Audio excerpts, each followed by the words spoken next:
नमस्कार, मी सागर जोशी. TV9 मराठीमध्ये आपलं स्वागत. मुख्यमंत्री देवेंद्र फडणवीसांच्या हस्ते गडचिरोलीमध्ये प्रकल्पांचा भूमिपूजन आणि शुभारंभ झाला. मुख्यमंत्र्यांकडून विदर्भातील पहिल्या स्टील प्रकल्पाची पायाभरणी करण्यात आली आहे. प्रकल्पासाठी 24,000 कोटींची गुंतवणूकही करण्यात आली आहे. तर 10,000 रोजगार निर्मिती त्या माध्यमातून होणार आहे. पेडरी ते कोनसरी या पाईपलाईनचं उद्घाटन देखील मुख्यमंत्री फडणवीसांच्या हस्ते पार पडलं. पेडरी परिसरातील आयर्न ओर आणि ग्राइंडिंग युनिटचं उद्घाटन देखील मुख्यमंत्री फडणवीसांनी केलं आहे. फडणवीसांच्या हस्ते गडचिरोलीमधील विविध प्रकल्पांचं उद्घाटन पार पडलं. विदर्भातील पहिला प्रकल्प स्टील प्लांट प्रकल्पाची पायाभरणी देखील फडणवीसांच्या हस्ते करण्यात आली आहे. प्रकल्पासाठी 24,000 कोटींची गुंतवणूक करण्यात आलेली आहे आणि त्या माध्यमातून 10,000 रोजगार निर्मिती होणार आहे. पेडरी ते कोनसरी पाईपलाईनचं उद्घाटन देखील फडणवीसांच्या हस्ते पार पडलं. पेडरी परिसरातील आयर्न ओर आणि ग्राइंडिंग युनिटचं उद्घाटन देखील फडणवीसांनी केलं. महाराष्ट्रातील पहिला प्रकल्प कोनसरीमध्ये पॅलेट प्लांटचं उद्घाटन देखील त्यांनी केलं. तर कोनसरीमध्ये 100 खाटांच्या रुग्णालयाचं भूमिपूजन देखील फडणवीसांच्या हस्ते पार पडलं.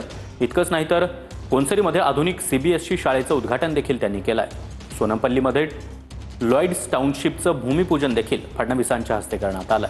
आता आपण गडचिरोलीचा जो विकास हातामध्ये घेतलेला आहे, एक समृद्ध गडचिरोली जे आपण तयार करतोय, एक औद्योगिक गडचिरोली जे तयार करतोय. गडचिरोलीला आपण महाराष्ट्राचा शेवटचा जिल्हा म्हणत होतो, पण आता आपल्याला तो महाराष्ट्राचा पहिला जिल्हा करायचा आहे. आणि हा पहिला जिल्हा करत असताना आपल्या विकासाच्या प्रक्रियेमध्ये इथली जी नैसर्गिक संपदा आहे, जल, जमीन आणि जंगल, या तिघांचंही संतुलन राखून आपल्याला गडचिरोलीचा विकास करायचा आहे. डिजिटल गव्हर्नन्स ही गरज नाही तर आवश्यकता असल्याची प्रतिक्रिया मुख्यमंत्री देवेंद्र फडणवीस यांनी दिली आहे. माहिती तंत्रज्ञान संचालनालय आणि समग्र संस्थेदरम्यान एक करार देखील पार पडला. मुंबईमध्ये झालेल्या कार्यक्रमात मुख्यमंत्री बोलत होते. सर्व शासकीय सेवा, शासकीय योजना या ऑनलाईन प्रणाली माध्यमातून लोकांपर्यंत सहज पोहोचतील. सामान्य लोकांना एकाच ठिकाणी सर्व शासकीय सेवा मिळतील. याच अनुषंगानं या डिजिटल गव्हर्नन्सची सुरुवात करण्यात आली आहे. वर्धा जिल्ह्यात मोतीबिंदू विरहित वर्धा जिल्ह्यात अभियानाचं उपमुख्यमंत्री एकनाथ शिंदे यांच्या हस्ते उद्घाटन पार पडलं. शिबिराच्या माध्यमातून गरजूंवर उपचार होण्यास मदत होणार आहे. शिबिराच्या उद्घाटनाला मोठ्या संख्येनं नागरिक आणि मान्यवर देखील उपस्थित होते.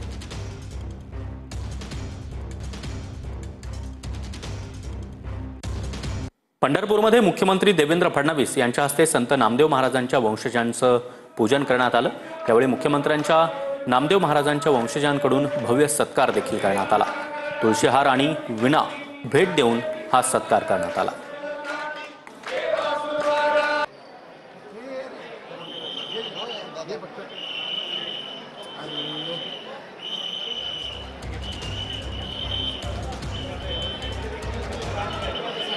आमच्या वारकरी संप्रदायामध्ये आपला विचार हा वैश्विक विचार आहे आणि तो देशाच्या, जगाच्या कानाकोपऱ्यात पोचला पाहिजे. या दृष्टीनं जर कोणी काम केलं असेल तर ते संत नामदेव महाराजांनी या ठिकाणी केलेलं आपल्याला पाहायला मिळतं. जगाच्या इतिहासामध्ये असा क्षण पाहायला मिळणार नाही की ज्या दिवशी एकाच परिवारातले एवढे सगळे लोक या ठिकाणी संजीवन समाधी घेतात. मला असं वाटतं हे कुठे होऊ शकत असेल तर भागवत धर्मामध्येच होऊ शकतं. हे विठ्ठलाच्या भक्तीमध्येच या ठिकाणी होऊ शकतं. कौशल्य विकास मंत्री मंगलप्रभात लोढा यांच्या संकल्पनेमधून राज्यातील 27,000 युवकांना एकाच दिवशी रोजगार मिळाला. राज्यामध्ये आयोजन केलेल्या 102 रोजगार मेळाव्यांच्या माध्यमातून हा रोजगार युवकांना प्राप्त झाला. या रोजगार मेळाव्यांसाठी राज्यातून 57,000 युवकांनी नोंदणी केली होती. तिकडे रत्नागिरीतील मिरकरवाडा बंदराच्या दुसऱ्या टप्प्याचं काम आठवडाभरात सुरू होणार आहे. मिरकरवाडा या बंदरासाठी राज्य शासनाकडून 113 कोटी रुपयांचा निधी उपलब्ध करून देण्यात आला. यापूर्वी पहिल्या टप्प्यातील कामासाठी 73 कोटींचा निधी वापर करण्यात आला होता. त्या माध्यमातून सुसज्ज आणि आधुनिक सुविधा असलेलं बंदर उभारलं जाणार आहे. गडचिरोलीमध्ये नक्षलपीडित 23 तरुण तरुणींना पोलीस नियुक्तीचं पत्र देण्यात आलं. मुख्यमंत्री देवेंद्र फडणवीस यांच्या उपस्थितीमध्ये ही योजना सुरू झाली आहे. आज नक्षलपीडित 23 तरुणींना पोलीस नियुक्तीचं पत्र मिळालं आहे. नक्षल्यांच्या हल्ल्यामध्ये पीडितांच्या कुटुंबातील व्यक्तींची हत्या झाली होती. गडचिरोली पोलिसांनी या पीडितांसोबत उभं राहून त्यांना मोठी मदत केली आहे. आमच्या वडील नाही का 2012 मध्ये मरून टाकले. काल नाही का मुख्यमंत्री सर नाही का यांना विश्वासपत्र दिले होते.